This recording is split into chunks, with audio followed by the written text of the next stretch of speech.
Quand j'étais là-dedans, là, j'étais persuadé que j'étais la meilleure chose au monde. J'étais persuadé de ça, il ne fallait pas me dire le contraire.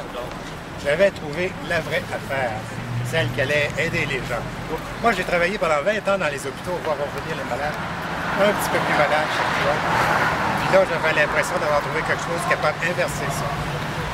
Parce que moi, j'étais un excellent auditeur dialectique. C'est une forme de thérapie, ça, que Ron Hubbard a mis au point. Et j'ai eu des succès avec ça. Ça fait que j'ai cru en l'affaire. La plupart des gens vont là parce qu'ils ont besoin d'aide. Moi, j'étais là parce que j'avais l'impression d'avoir trouvé quelque chose pour aider les gens. C'est un peu, ils vont prendre les gens par leur faiblesse. Moi, ma faiblesse, c'est de vouloir aider. Alors, on peut voir ça de cette façon-là. Dans le fond, ce que ça a donné, c'est pendant que vous étiez dans la scientologie, ça vous a donné un semblant d'espoir d'aider du monde, mais à part ça, ça vous pas un semblant d'espoir. J'étais persuadé que j'étais. Okay. Si ça avait été juste un semblant d'espoir, j'aurais débarqué aussi vite que possible. Okay. C'est que j'étais à peu près sûr, même totalement sûr, que grâce à ça, mon passage sur la Terre serait utile. Okay.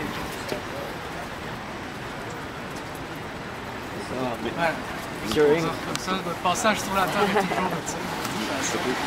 On a une question. J'ai une autre utilité.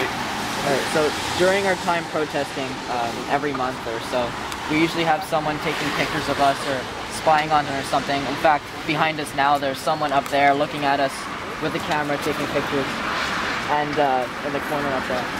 And and my question is, in Scientology, when you were there, did any of this stuff go on? Was there spying on people? Was there anything like that going on? And what did they do with the information they acquired or anything like that? Any information on Non, en fait, grosso modo, ce qu'il dit, c'est qu'à chaque manifestation, il y a toujours des gens qui nous photographient ou qui nous filment, des gens de la secte. Donc, ce qu'il veut savoir, dans le fond, c'est vous, est-ce que vous êtes au courant, quand vous étiez dans l'organisation, est-ce que vous étiez au courant qu'il y avait ces pratiques-là qui étaient mises en marche? Et puis, également, de quelle manière ces informations-là étaient utilisées par la secte? Bon. D'abord, oui, j'étais au courant que 10% de ce qu'on achetait allait à ces gens-là de la défense. J'étais au courant qu'il y avait un organisme qui s'appelait Ozone qui défendait la scientologie contre leurs attaquants. Et j'étais un peu d'accord avec ça parce que je considérais qu'on était tellement bons qu'on avait le droit d'être défendu. OK. Quand on dit défendu, c'est comment la secte vend le concept du OSA à ses membres? On dit, bon, c'est pour se défendre, d'accord, mais se défendre de quoi? Des attaques pernicieuses. OK. Des WOG. Des WOG? Ben oui. C'est quoi un WOG? Les WOG, c'est les gens ordinaires qui n'ont pas encore connu la scientologie. OK. Et qui peuvent attaquer parce qu'ils ne connaissent pas ça. OK? Et la façon de désarmer, Ron Hubbard avait écrit quelque chose qui s'appelle le Fair Game. Et le jeu était d'aller chercher dans la vie des gens pour trouver leur squelette dans les armoires, les traîner dans la place publique. Et grâce à ça, ben, ils réussissaient à faire fermer pas mal de protestations.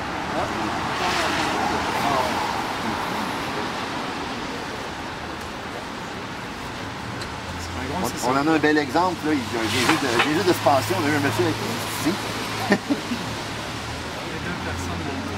Ouais. Qu'est-ce qu'ils font? Ça, ah ouais? En photo. Je prends en photo tout à l'heure. Oui, vous devriez venir écouter, moi je trouve. Peut-être que mes fils étaient là-dedans, je sais pas. J'aurais dû les regarder, on aurait peut-être reconnu mes propres enfants. Ben, c'est les deux personnes là-bas, après la personne avec le chandail blanc.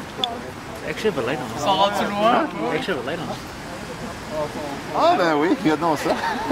Comme vous pouvez voir, il y a une lumière en haut, juste ici. On parle de la... si on regarde à partir de la droite, c'est le deuxième, c'est ça, il y a une lumière, un néon qui est allumé. Je pense que c'est la première fois que je vois qu'il y a une lumière qui est allumée dans ce building-là. Je vois même que c'est la première fois qu'ils s'en servent, probablement. le building qui a abandonné puis qui l'ont acheté il y a un an et demi. On voit même ici il y a un plywood qui est mis dans la fenêtre. Moi, je suis vraiment étonné qu'il n'ait pas ouvert ça ici depuis qu'il l'a acheté. Non, effectivement, c'est surprenant. Il a fait toujours les locaux. J'ai quand même pas trouvé avoir des fonds en partant pour l'acheter.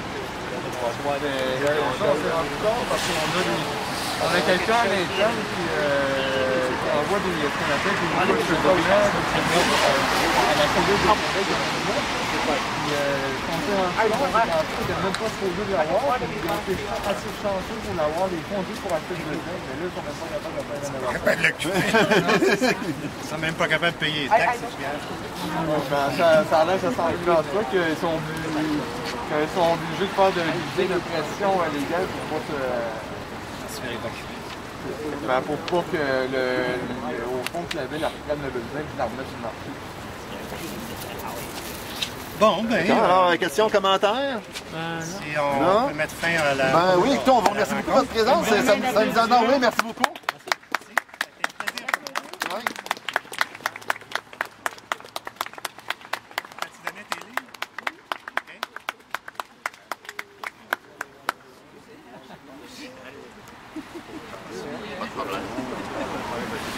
Bon, ok. Alors, il y a encore des brochures. On les parle toutes qu'on non. Celle qui devait venir a eu un accident de vélo. Émilie Durin. Il y a 3 ans et 6. Moi, ça me prend au total, en prenant en compte la métro, ça me prend environ 1 an et demi. En tant que ta sœur, j'ai vu les ravages de la scientologie.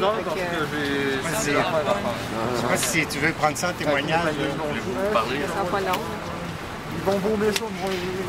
En tant que sœur de Jean-Paul, j'ai vu les ravages que ça faisait au niveau de la famille. Puis, je trouve que Jean-Paul est très courageux de dénoncer ça. C'est pour ça que je veux l'encourager aujourd'hui. Lâche pas Jean-Paul. Jean-Paul, il y a des représailles étant donné qu'il s'affiche publiquement comme critique. Bien, présentement, là, je pense, non. Je pense qu'il y a raison de continuer. Puis,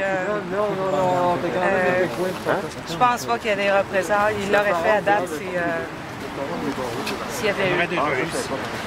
De toute façon, il est capable de se défendre. Il y a les arguments pour.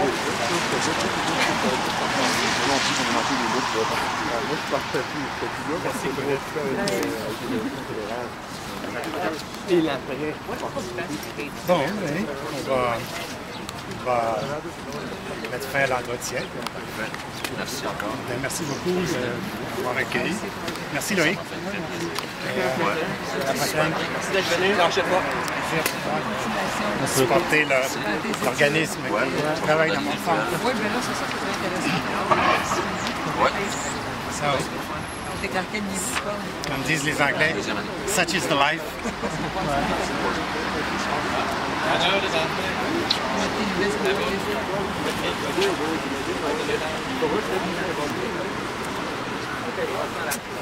Vous voulez pas être dans le film? Vous voulez être dans le film?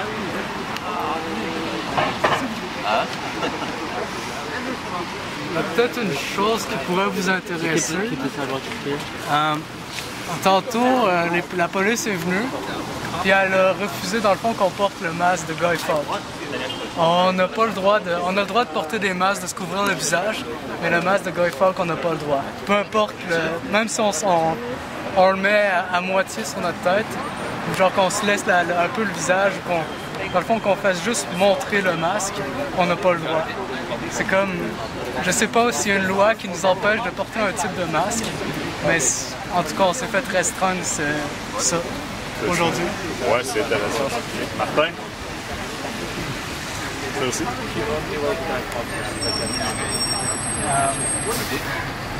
C'est comme, normalement, la loi dit aussi pour la musique qu'on a le droit d'écouter de la musique à un certain niveau. On a le droit de mettre de la musique tant dans le fond que c'est pas un bruit excessif, dans le fond qui dérange les personnes. Sauf que tantôt la police est venue, elle nous a dit carrément de baisser le son jusqu'à temps que la musique était éteinte. Puis c'est pas mal ça. Je sais pas s'il y a autre chose que la police a fait aujourd'hui.